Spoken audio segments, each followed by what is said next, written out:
guys are my heroes. No, it's just something you can do. Why don't we do it? That's right. You guys been playing it all? Everything else? What's going on with that? We've been writing stuff, and we have, like I was just saying with Johnny earlier, it's been 10 years since we released an album. Yeah. And we've been working on one for just about Still 10 on years. my list. It's still on my list of shit I listen to all the time. That's good to know. Oh, yeah.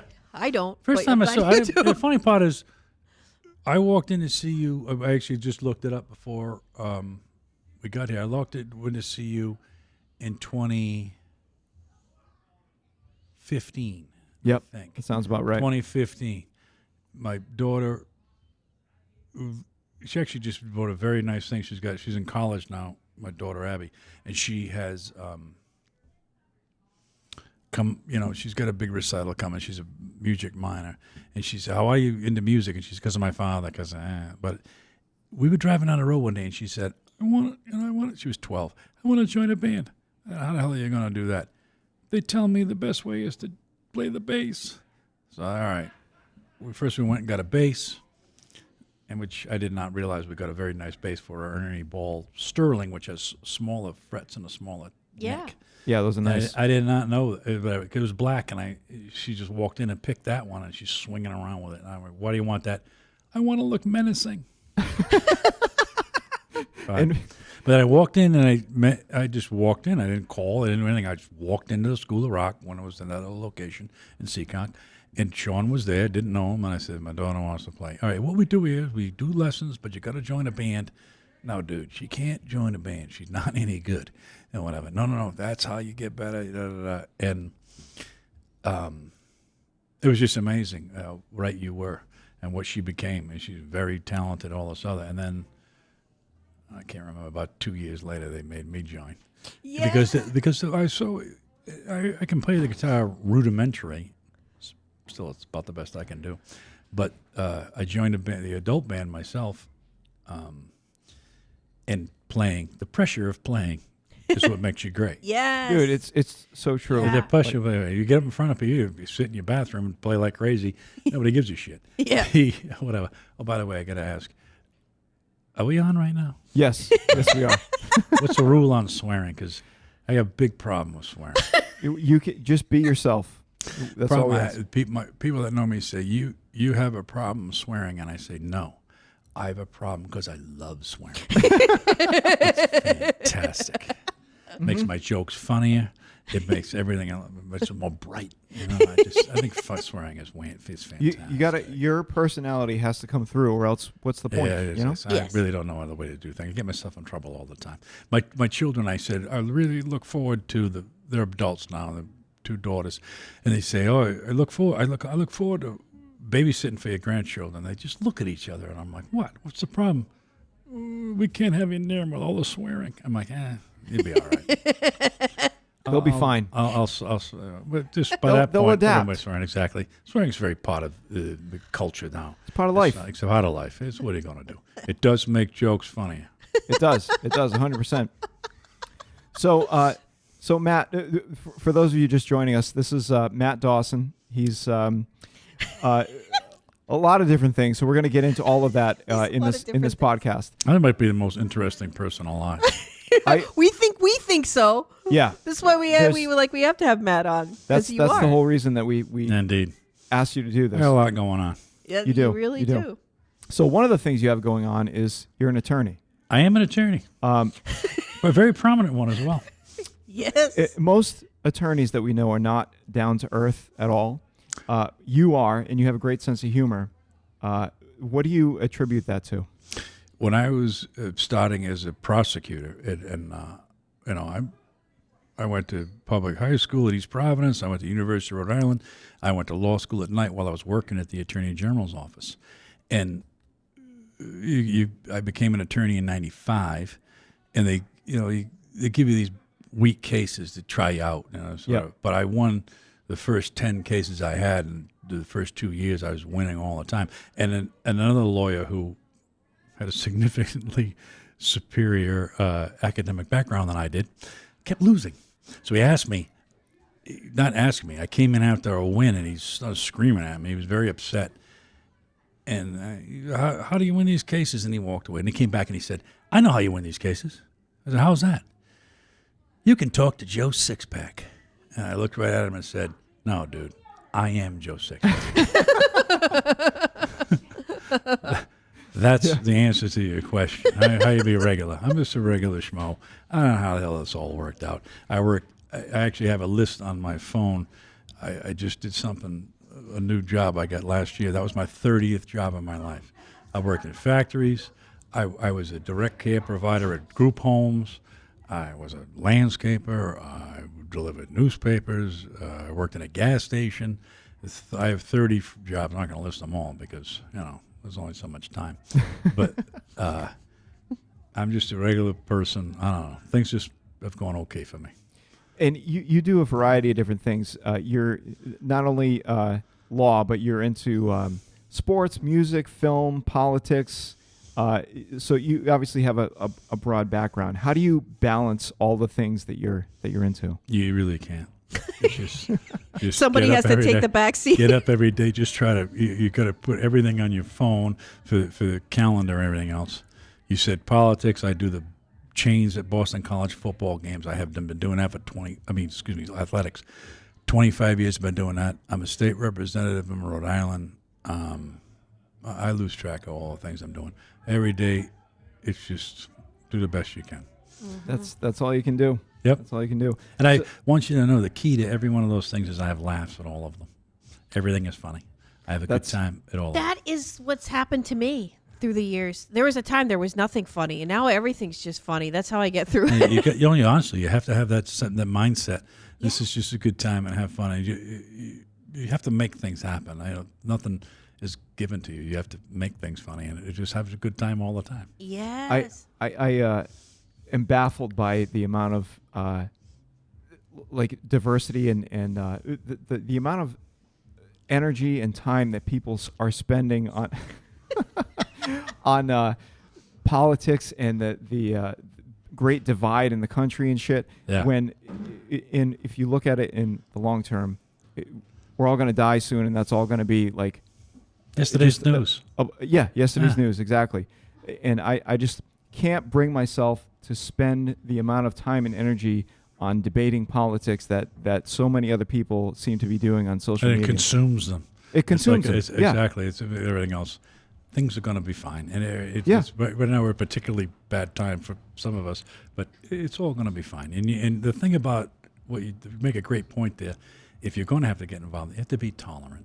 People are what they are. You have to be tolerant. I've got a relative that behaves a certain way and believes a certain thing, and my family was going to shun him. And I said, no, you can't shun. This is your brother. Everything's going to be fine. These are temporary things that happen. Everything's going to be wonderful. But I'm totally with you. You can't let that consume you because life's okay. We're all doing fine.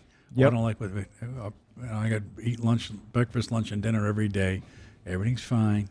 I got lots of friends. I do fine. It's all right. It's all how you look at it. Yeah, exactly. It's all your perspective. Correct. It's all your perspective, and how you're going to address things. It's not that big a deal. It's really not. Really not. That's why, honestly, our whole channel is devoted to nonsense because Correct. It's what makes normal people want to see that now. Yeah. Regular stuff, nonsensical people doing. I don't want to hear about what you think about this, that, and the other. Right. I've heard it all. I don't want to hear it anymore. So. Right. So here's some fart jokes. Yeah. Exactly. Pretty much. I mean, I actually have a few of those if you need them. Don't get me wrong. It's good to be in the know and to know what's going on in society and to have a voice. But at the same time, if you let it consume you, you are missing out on life. Correct. General. It's also going to make you miserable. Yeah. Right. That's ultimately. I've had I had a few issues with COVID, like everyone else. We all were home, and I got pretty sick at one point. It's a question of how you're going to view things, your perspective. Yep. Honestly, if you let this stuff eat you up, you're going to get eaten up. Yeah. Whatever. Right. You got to be upbeat and positive. Like silly things would happen to me when I was very sick, driving down a road, not knowing where I'm going, and people are like, "Oh, that's very sad." I just thought it was hilarious. pulling over, So- going, "Where am I supposed to be? This ain't So- great." So you had long COVID. I did. I was out of work for a little bit more than 2 years, and I got. Well, the first time I got COVID, I was with you. Yep. I came back we went to California together in January of 2020. That's right. We went to NAMM. And I came home and was so sick, and we didn't realize that my kids were in college. My wife works at a hospital, so she kind of stayed away from me. I didn't realize I self-quarantined, but I was extremely sick. And then when March came, and my sister called me and said, when they discovered COVID and all this other stuff, and my sister called me right away, "I think you had that." I'm like, I think I did too. I ended up having it 3 more times. The second time was January of 2011, and I never even blew my nose. I got very sick. I mean, I was sick isn't the right word. I slept for 16 hours a day for 6 months. Holy shit. I was sleeping all the time. I was just exhausted.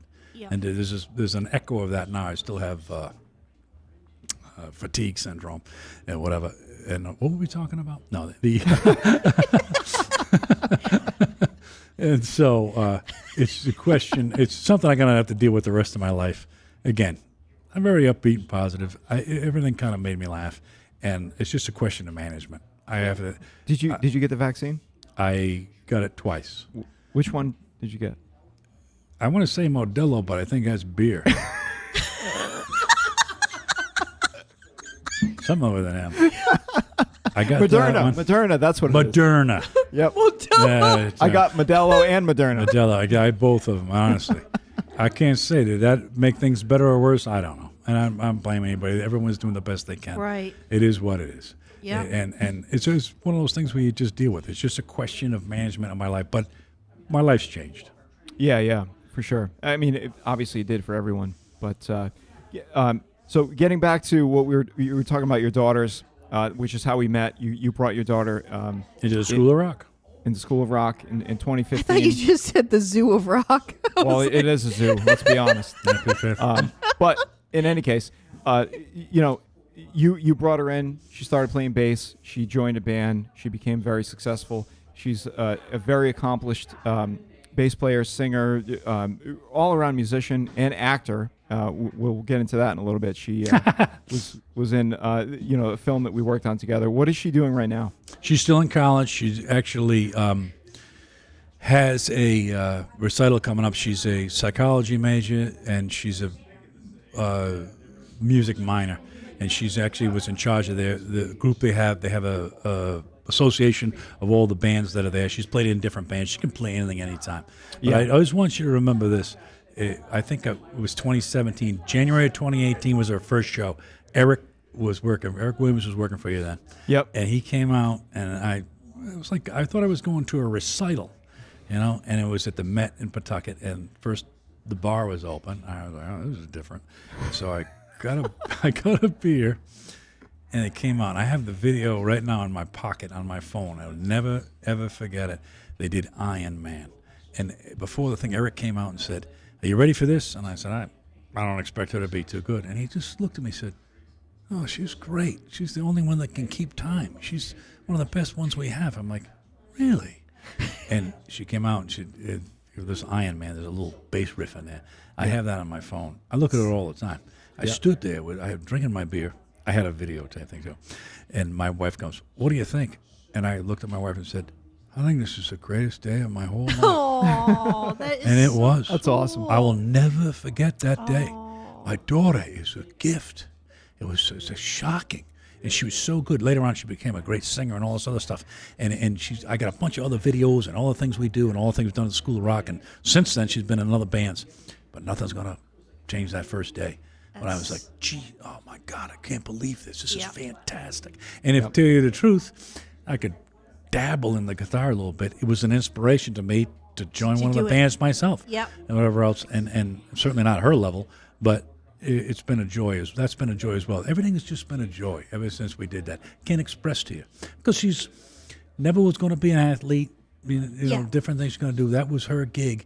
And we traveled around the country with you folks. Twice I went on that tour, Philadelphia and New York, the bitter end where Bob Dylan played. My daughter played there. You know, you think about the things that happen to you in life, and it's just amazing. All because of that. Walking in, talking to you.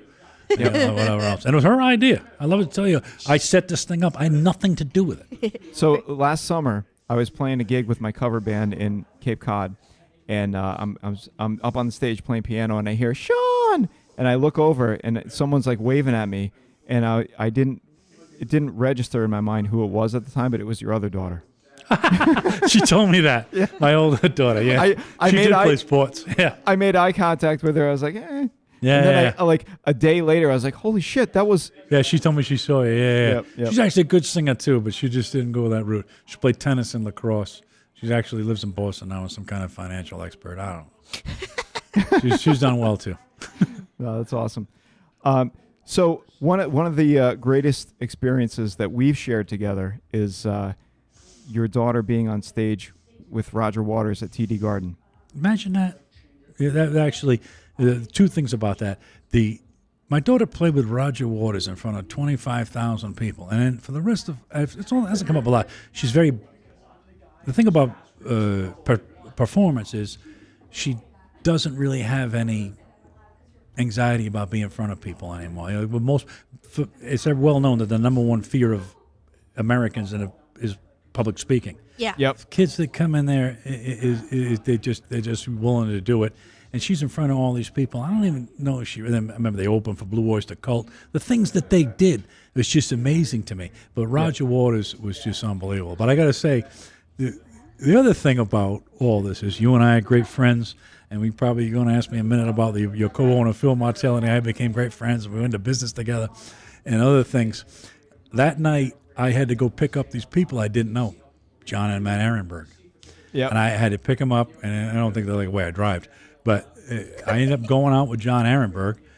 That was probably 2018 or 19. I can't remember what year it was. He's one of my best friends. He's a great friend of mine, and it's just how you open yourself up and things happen to you. I don't know if you know this or not, but his wife Donna is the reason that whole thing happened. She emailed me and was like, "Hey, other School of Rocks are doing this stuff with Roger Waters, where he brings them on stage and has them perform with him." And she was like, maybe you should look into that. So I emailed his manager based on her tip, and that's how it all happened. Yeah, I did not know that. Yep. Donna's a great friend of mine as well. That's you talk about things that they can't take away from you. Yep. Honestly, doing in front of all those people and doing that, and then they had the big, 50-foot screen in the background, and Abby, I got a great video of that. Abby's right on it, and it's just there's nothing that's ever going to change that. It was a great experience, but I got to be fair. I left there going, John Ehrenberg's a good buddy of mine. Whatever else, because they said you can't come in, so he looks at me and I go, well, there's a bar across the street. We'll be fine, and we were. Yeah, no, that was like obviously something that will be in our memories forever. Correct. So that happened, and then shortly after that, your daughter and you were involved in a film that we made together called Correct. Vibration. One of the greatest experiences of my life. It was for me too. It was for Honestly, me too. I can't express to you.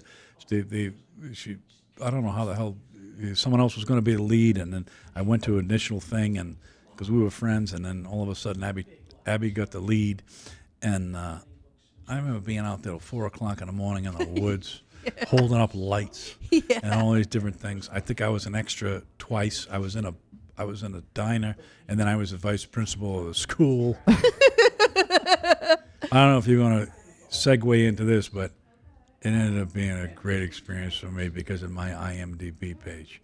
Yes. Got me IMDb.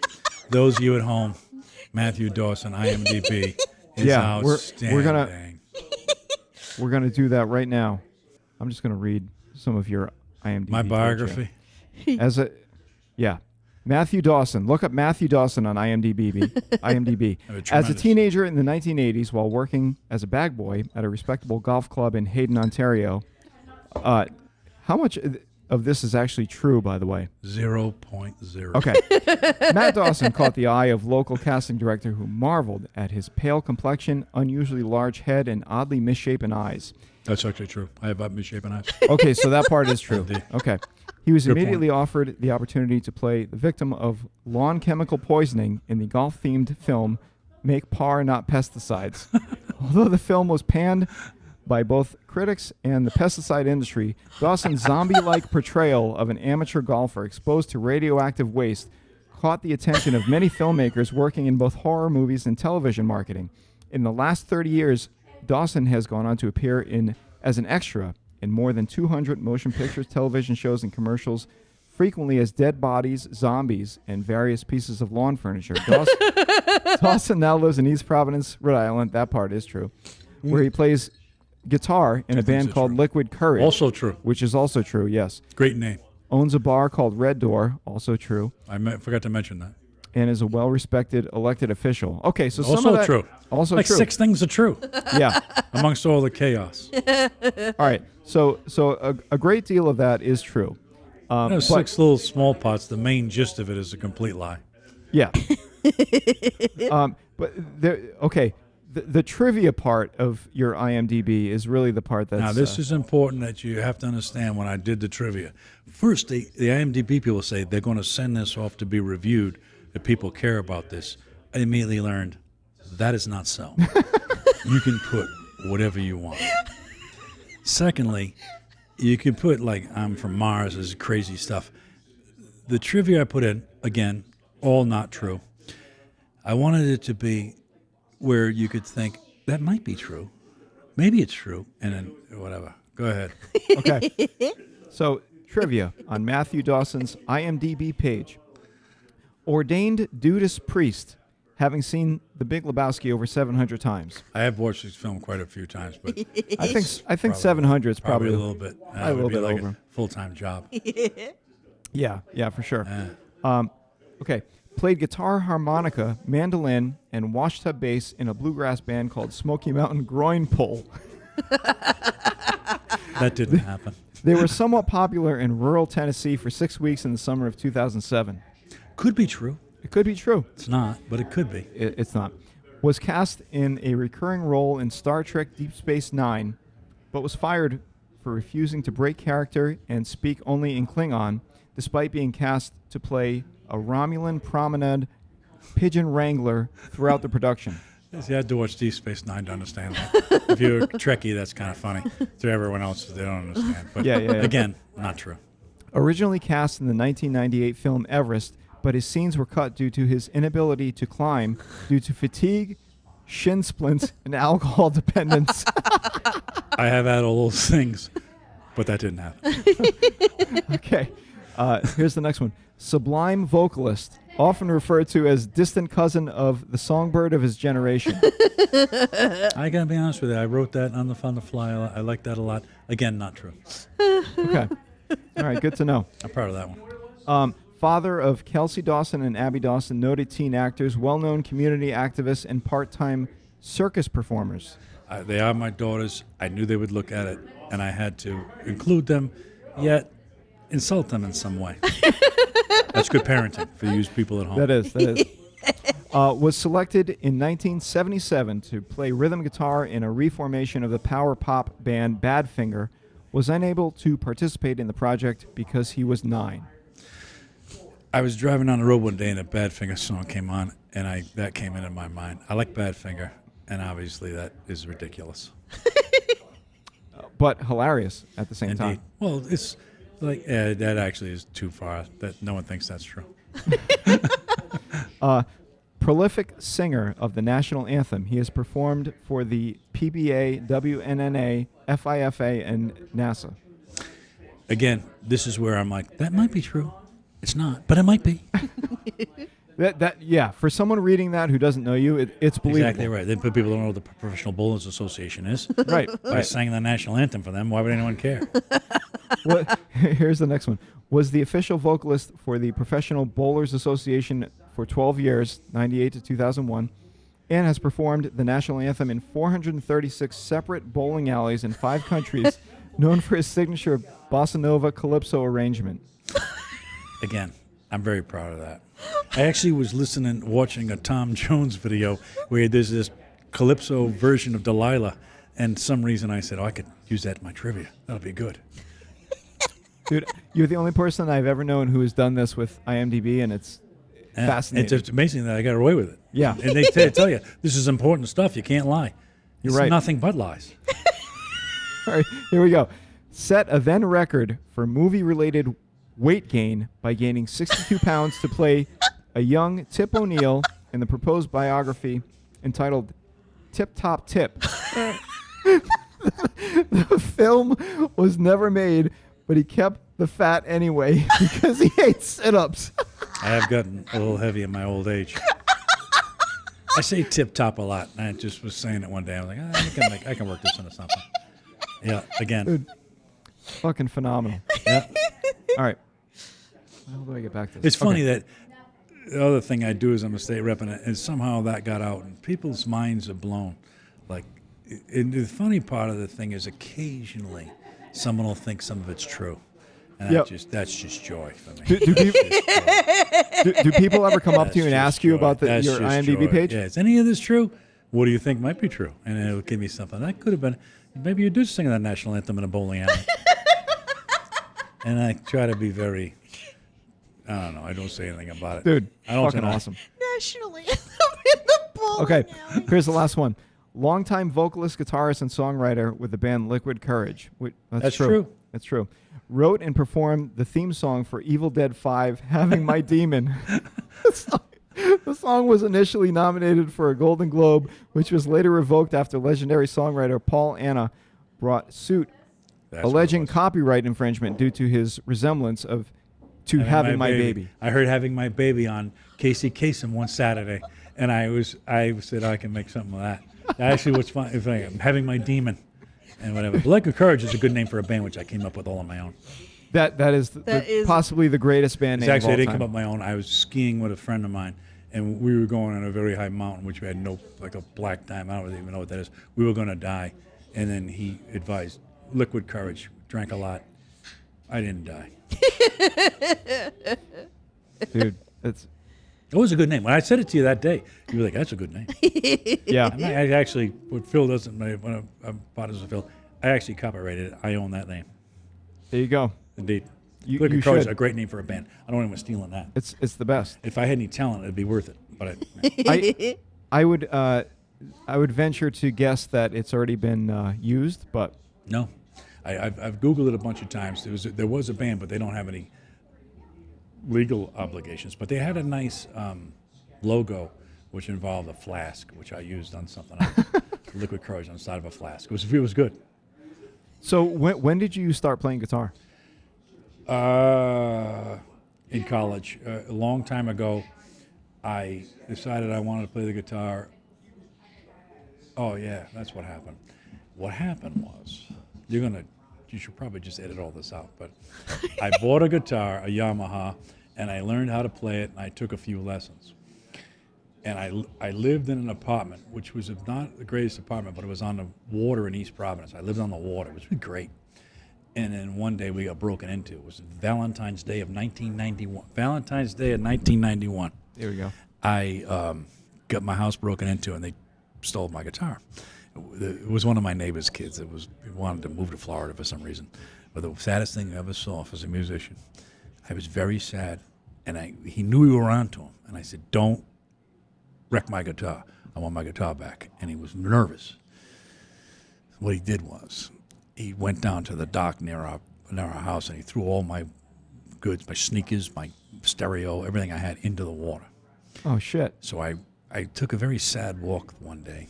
I'm walking down the thing, and I'm looking up on the beach, and there it is, pieces of my guitar on the goddamn beach. The goddamn beach. And I was like, I've never been so sad in my life. And on that point, for some reason, it was a catalyst. Like, I got a guitar as a gift from somebody who knew my guitar was stolen. I think it was my mother. And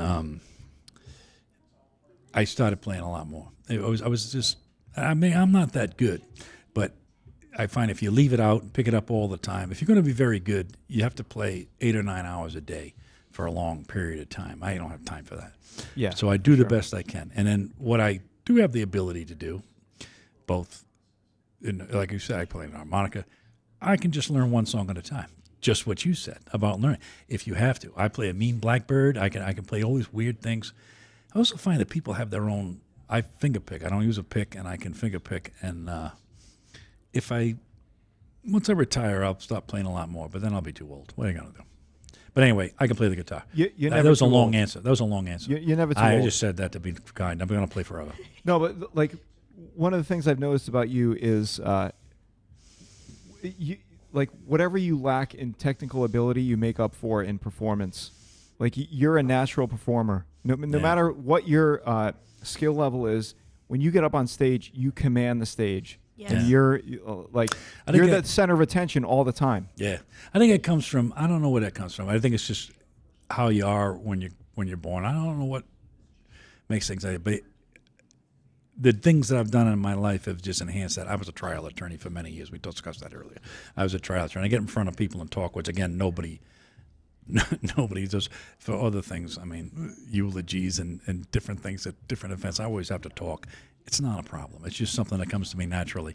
So getting up there. But I got to say, as far as the band goes and stuff, I've never gone on stage without the benefit of alcohol. I drink before every show.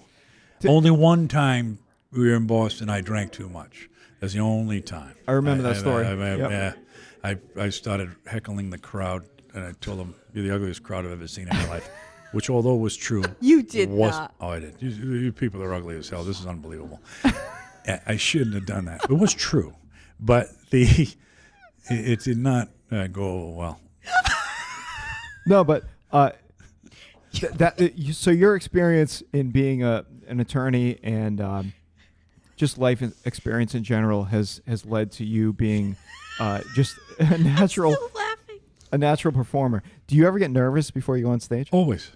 Do you? Every time. I probably have tried. I've tried murder cases and all these other things. In addition to all other things, I just want to tell your thing. I don't tell most people this. I've thrown up before every trial. Actually, Are you serious? I throw up for every trial. Yeah. Holy shit! If you're not nervous, you're not. It's like the fuel. To me, it's the fuel that makes me go. You know, it's Wow. whatever. I'm nervous all the time. The thing about it is all the things that I do, and you get into other things that I do, whatever. It's been. I grew up anxious. I was an anxious kid, and all this other stuff.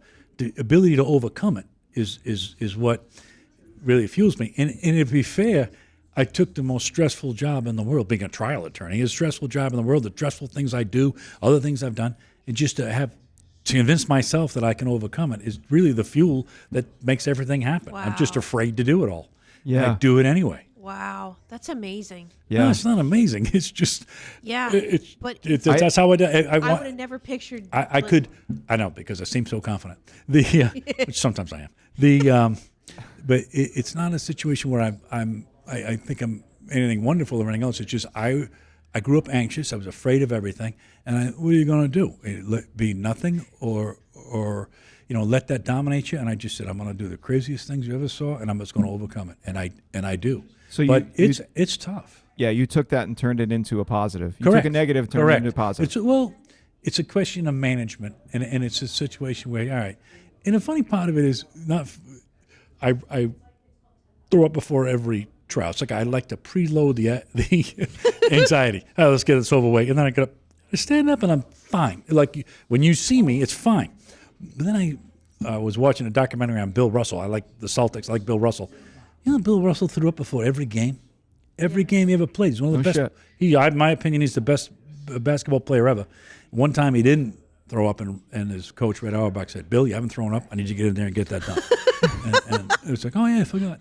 Whatever. And it's just it kind of takes away the stigma of that. And I mean, like I have this thing that whatever. I ended up kind of enjoying it. Like, hang on a minute, I gotta go throw up. and like people are like whatever. And again, anyone I say that to is like, "No, that's not you." Oh, dude, that's me.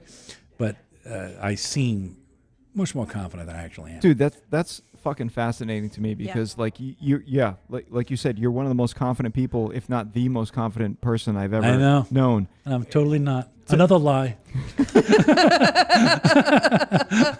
No, but that's amazing. Like you have that much anxiety that you throw Yeah. up before trials, Yeah. but yet you're so successful. Like you've turned it in. You've It's acceptance. compensated. Yeah. Worked it into, again, a negative into a positive. Correct. I guess that's one way of putting it. It's just I don't think it's a positive. It's not wonderful, but it's management. I can handle it. And the thing of it is, and I really think the world has changed. I get off on a tangent here, but since COVID, I think we all recognize mental health. This is what I say, and I'm obviously after I was a prosecutor, became a defense attorney. I say to all my clients, we all have issues, and we do. We all have issues. If you don't admit that, you're lying to yourself. We all have issues. Those are my issues, and I deal with them. And that I just feel more comfortable. I'm not sure that I'm older now. I don't try cases anymore for the most part, and I'm older. I can say that. When I was happening, I don't think I told too many people I got to go throw up.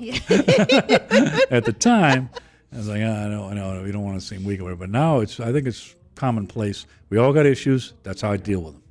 So you don't try cases anymore. No. What takes up the time that was Well, dedicated to the cases? What happened after COVID was I had long COVID. I was a prosecutor till 2011. I was there for 22 years. I was chief. This is actually one of those weird things that really aren't relevant here. But I was the chief of narcotics and organized crime for this whole state. I had a good job. I was deputy chief of the criminal division. I tried a lot of cases, and I left there in 2011. I became a defense attorney, and I became the president of the Defense Attorneys Association. I was the first ex-prosecutor to get that job, and that was the time when COVID came. And then COVID kind of changed me, and then I was out for a long time. It was just hard to go back. I don't know how else to put it. It's very stressful. A lot of things are going on, and I just pulled back from that. So, fortunately, a great friend of mine called Greg Amore, people in Rhode Island that watch this, was a state rep, and he was going to run for Secretary of State, and he basically handpicked me. He wanted me to run for office, and I did. I'm a state rep, and I got to be fair to Greg Amore. He really handed this to me. The thing of it is I'm a terrible campaigner. I'm very good at being a legislator. I've done very well there, but as far as campaigning, I'm not good at that, which involves knocking on people's doors and telling them how wonderful you are. And against everything else I've said, everybody knows I hate myself. So the walking up and talking to people, and I myself, you knock on my door, I'm like, well, is this somebody bothering me? Nobody wants to hear that. So it's very difficult for me to campaign, but I was able to win. I got like 66% of the vote. Oh, I can and as see you why. know, no matter who you are in life, 30% of the world doesn't like you. There's nothing you can do about that. Yeah. Right, And right. so I was actually pretty high. So I did okay. You actually went door to door. Yeah, I went door to door. I did it a bunch of times the first time. The second time I didn't have an opponent. I'm in my second term now. Not having an opponent was really great. It is what it is. But I did go door to door. But you walk up there and you want to say, things about yourself and, political stances and stuff. I never do that. I get up to the door and I'm like, oh, nice shrubs. Did you do that yourself? Oh, is that a new car? and with that I ended up going in. One guy had a brick house. This is why I'm a bad. One guy had a brick house. This is a brick house. What do you want? 3 pigs? What is this? So the guy invites me in. This house was just fantastic, and he had all this pavers outside, and it was really nice. But I was there for like 45 minutes, and there's one vote.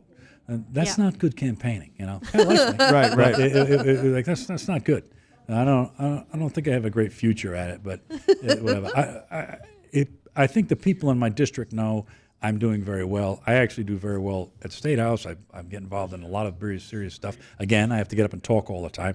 That's easy. No throwing up. That's fine. I can roll right through it. Yep. That's going very well, but it's no fun to campaign. It's not Yeah. like, it's no fun. It doesn't sound like it. No. But so you were an attorney first, and then you became an elected official in Correct. the state of Rhode Island. Correct. How did that come about? Because Greg Amore, it was actually when I had COVID, and he just wanted somebody to run that he felt could. He did a really good job. I got to be fair. He's a very good politician and good friend of mine. He wanted somebody that could just move the ball forward, not anything radical. And he also, want to get into politics, but there's also what's called a moderate. You have to have a strong economy, but you have to be tolerant of other people and stuff. So my politics is lined up perfectly, and that's how it happened. Things like that, as much as occasionally people come out of the clear blue and they run and they do things, but in this case, the people that were there wanted somebody like me to get the job, because they didn't want to. I'm not a knucklehead, and they didn't want a knucklehead getting in there.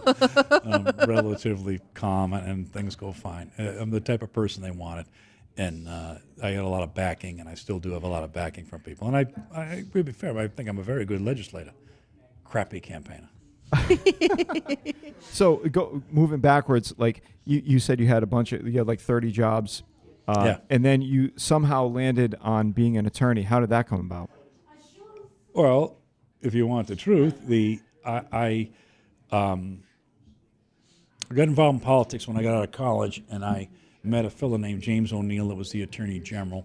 He liked me a lot, and they had a small job at the AG's office I could take, $17,300. That was my salary, $17,300 in November of 1990. And I got tossed out of my house after college. My mother was like, "Hey, forget it, you can't have it." So I lived in an apartment. I didn't have a car. I used to walk to work. And anyway, one day, about a month after I started, James O'Neill had me into his office, and he said, "I want you to go to law school. Your application is due this day." And I told him, I've given this a lot of thought. I'm not going to go. I was living in an apartment, drinking heavily, and having a wonderful time, and I just wasn't sure it was for me. And he looked at me and said, "Well, I gave you this job so you can do something with your life, so you can go to law school or you can be fired right now." And it's one of those things where people tell stories like this, like, this guy was a big deal to me and stuff. I was not going to go to law school. And that fella just made me go. And I went to law school. I drove up to Boston for 4 nights. I worked from 7:30 to 3:30 every day, 6:30 to 3:30 every day. And I went up there for 4 years. Changed my whole life. And a nice fella who apparently has done this for other people, but somebody nice just shoved me in the right direction. That's the only way I can put it. And then those things happen to you. And all I can tell you is I appreciate it. And every time I see him, I remind him. I met his daughters one time, told him the whole story. And I've had a number of other people that have helped me out along the way. And that's everything. That's what happened. Somebody made me do it, to answer your question in short fashion. So I got forced, against my will, to go to law school. You never know what life's going to throw at you, right? Correct. So, being a defense attorney, you have to deal with a lot of serious shit. But you somehow manage to keep perspective and keep positive. Like, that's got to be really hard to do. You have no idea. Yeah. It's extremely difficult. And then people put themselves in tough spots and bad things happen. And, the thing about when I left the AG's office, when I stopped being a prosecutor, AG is like a DA for people that are not from Rhode Island, is that I just said, if you're in, you're in. I said, I'd take all comers. I don't give a shit what you're accused of. I'll take everybody. And I did. And I'm very proud. That's why I became president of the Defense Attorneys Association, because everybody knew I was the real deal. And, people make mistakes, and as I say, I didn't have many trials because it usually work things out. But as I say to my clients, sometimes you just minimize the damage. There's nothing I can do. Yep. This is bad. A bunch of other things. If your own lawyer doesn't believe your story, no one else is going to believe it either. So do the best you can. You gave me some Robert De Niro vibes right there. Yeah, exactly. Sorry. No, that's a good thing. Indeed. No one's going to believe what you have to say. That's the end of it. But I got to say, it was a burnout job. It came up in the State House last year about prosecutors and how much money they make. They're public defenders. Being a defense attorney is much harder because of clients. I would imagine so. Because of clients, and you got their lives in your hand. And you got to do the best you can, and I did. I was very good at it, but it's very stressful. That kind of makes sense that you got involved in music and football and all that kind of stuff because you didn't talk about football yet. Yeah. That's what I was getting into. Yeah, that was my segue into the football Right. thing. So, being a defense attorney, you have to. I think part of the reason that you have such a great outlook on life is that you balance that by getting involved in other things that you love, like music and football. So, how did the football thing come about? This is another good story. This is going to be in a podcast, nobody can know the truth, but I'll tell you, just because it's just between us. And there's actually a YouTube video in Boston College. You know what a chain crew is? They hold the down markers during the game. And in 1999, there was a very tight game between Boston College and Notre Dame. And at that time, the chain crew was Boston College fans. And I don't want to give too much information, but there was a tough call at the 1 yard line whether or not the guy scored or not. And what ended up happening was the chain crew got into an argument with the referees, which you can't do. The referees, he runs the whole show. So they fired the chain crew on the spot. And unfortunately, they needed another group of people to be a chain crew. Yeah. So they wanted like football officials and stuff. All right, I'm going to tell the truth. So there was a guy there that was involved in them, and he was a gym teacher in East Providence.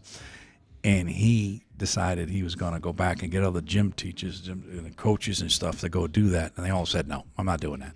And he was in a tough spot. I got to get 7 guys to do this next week.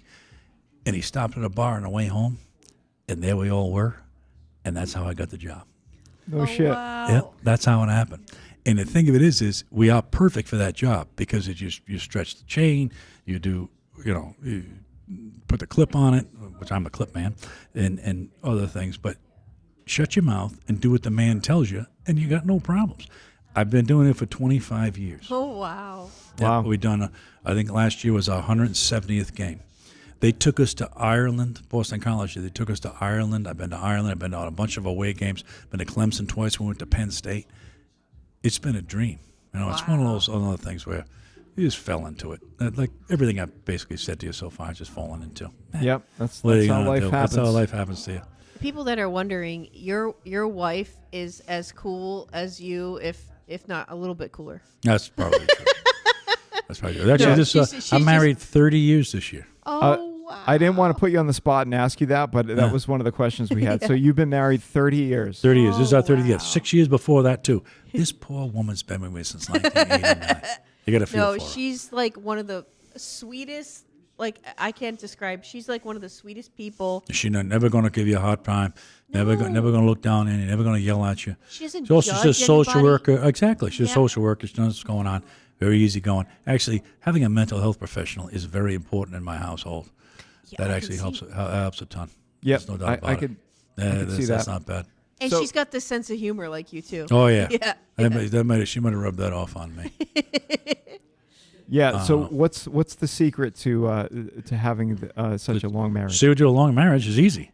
Don't get divorced. Yeah. Hang in there. I say this to people all the time. This is what the life experience portion. People that get married, you think it's going to be a rocket ship. This is going to be great. Nah, it's a roller coaster. Yeah. It goes up and yeah. down. And you got to hang in there for the bad times and whatever else, and understand it's going to come back. Hey, it'll be all right. It's just, but some people they think it's going to be all rainbows and flowers again. Everything's going Nope. to be wonderful. It's just not. It takes work. It takes work, and particularly when you have kids. Yeah. That was the funniest part of the thing was when, as you say, my wife's pretty cool, and Bethany is her name. When Abby was going to leave for college, the other Kelsey was already gone, and she, Abby, we're going to have an empty nest. What's going to happen? And I said, I don't know. And she said, maybe we'll get divorced. I'm like, yeah, I was thinking that too. I don't know what's going to happen. I don't know what's going to happen. Abby leaves. 6 months later, I look at her and say, this is the best 6 months of we're doing great. This is fantastic. Yeah. And we both, obviously got the truth. It was those kids. They were causing a problem. Absolutely. And that's my sworn testimony. I stand by that. One of the funniest things you've ever said to me in your life is you were talking about your when you die, what you're and like talking to your kids and stuff. About a will? Yeah. Yeah. Like, when I die, I'm not going to leave you a will. I'm going to leave you a bill. If I leave $1 behind, That's an abject failure. I'm spending everything I make. You're getting nothing.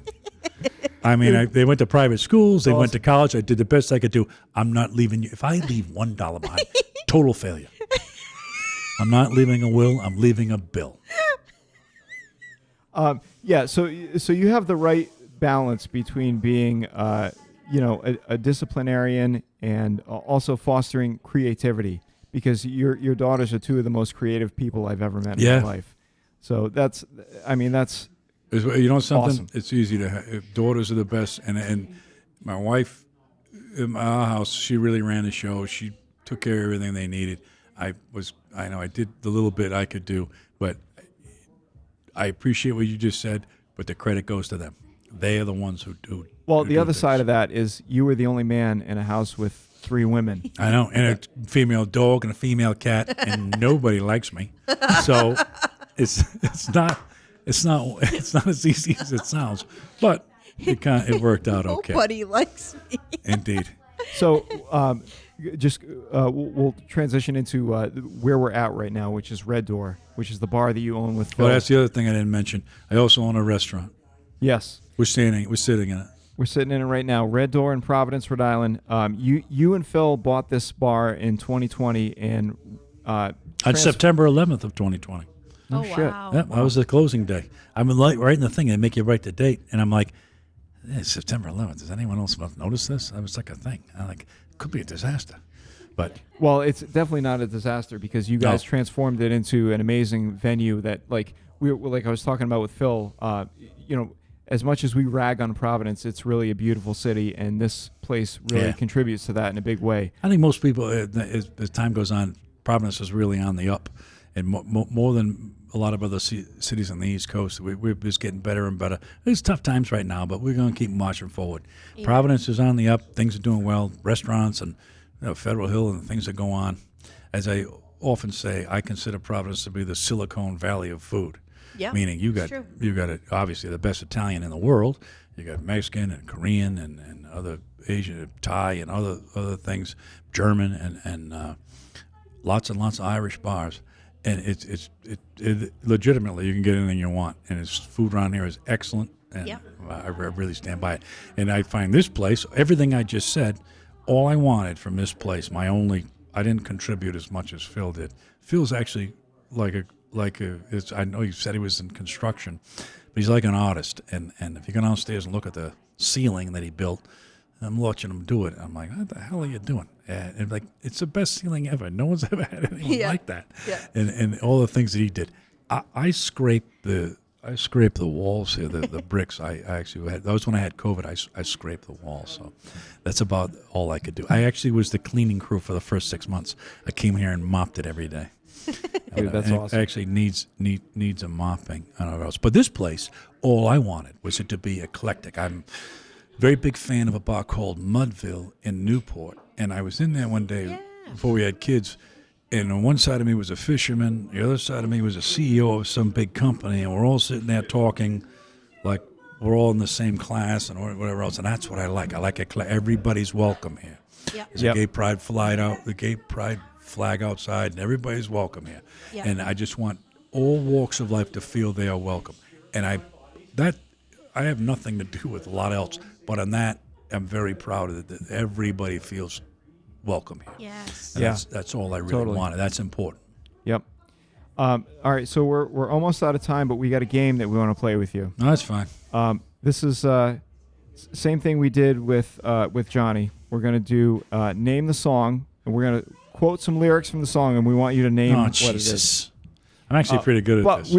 I know you are, and we catered these songs to your wheelhouse. So I think you're going to do pretty good with this. Okay, here's the first one. You ready? Uh-huh. I got pictures, I got candy. I'm a lovable man, and I can take you to the nearest star.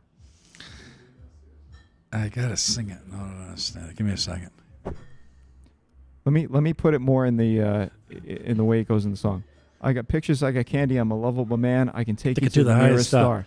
I've played that and I've sang it. I know you did. I know because I got candy.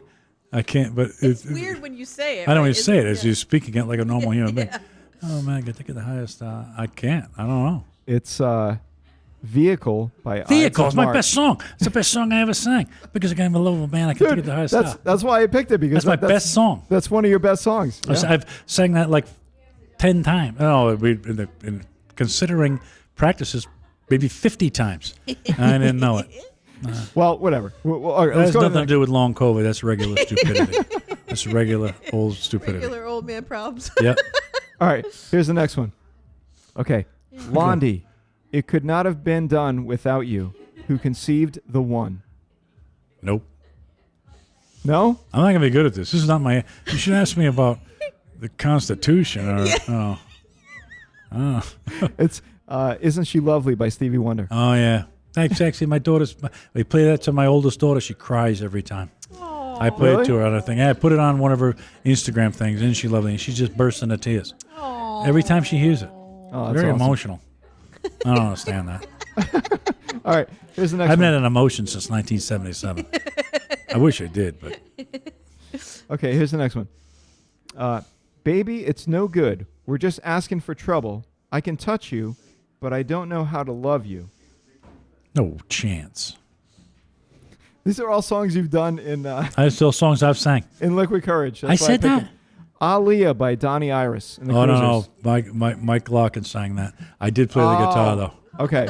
I You did played play it, the though. guitar. You played it. I played the guitar. It's actually it was one of those in a cover band. People come up with wacky songs. That was actually a good song. That was a And I good was song. like, when he said it, I was like, "This is stupid. I'm not gonna play this stupid song." And we're playing. I'm like, that happens to me a lot. I end up liking a lot of the songs. Yep, Once yep. you see the structure of it.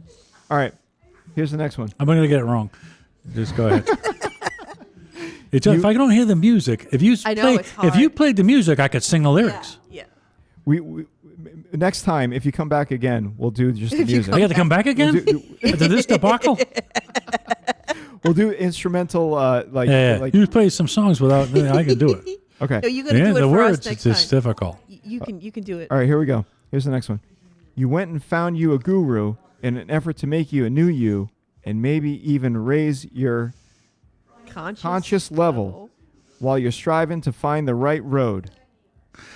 I'm confident that that's gibberish. You made that up. That's not a real song. It's actually What Is Hit by Tower of Power.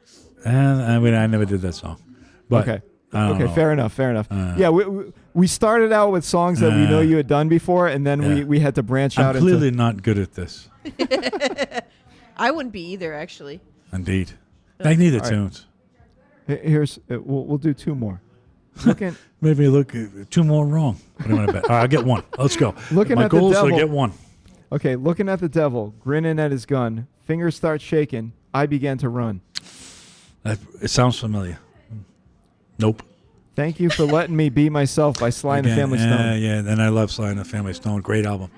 It is a great album. Same what happened to Sly. Okay, last one. I like your pin shot. I cheat you with your letter. I like your Peg. Peg, you got it. I got one. Yes. I got a pinch shot. This is my favorite songs. Greatest guitar solo ever. All right. Thank God I didn't get shut out. Thank God. Well, it's always a pleasure, Matt. We hope to have you back is on it? again. Oh, absolutely. Whatever you need. I appreciate you having me on. Thank you very much. Thank you. Thank you, Matt. All right.